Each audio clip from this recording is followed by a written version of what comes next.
નામ શિવાની શિવાભાઈ છે. હું ધોરણ 6 માં અભ્યાસ કરું છું. મારી શાળાનું નામ શ્રી સરખેજ કન્યા શાળા છે. હું આજે રમાબાઈ વિશે સ્પીચ બોલી. મારી નમ્ર વિનંતી કે તમે શાંતિથી સાંભળો. દીકરા યવસન સિવાય આંબેડકર દંપતીને એક પુત્ર હિન્દુ હતી.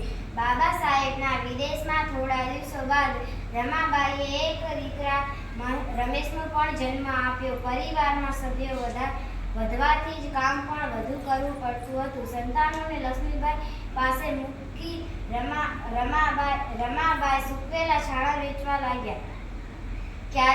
ક્યારેક રમાબાઈને ફરી સૂકવેલા છાણા વેચવા લાગ્યા. ક્યારેક તો રમાબાઈને જરૂર પડતી બાબા સાહેબની તો બાબા સાહેબ પણ ઘરે આવ્યા અને તેમના વૈશાળની જરૂરિયાતનો હોવાનો સંદેશો હતો.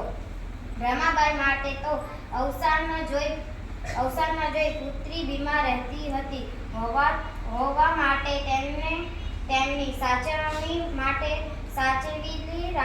સાચવેલી રાખેલા પૈસાને રમાબાઈ અને બાબા સાહેબ પણ આવીતામ ઘર ચલાવતા હતા. જય ભીમ.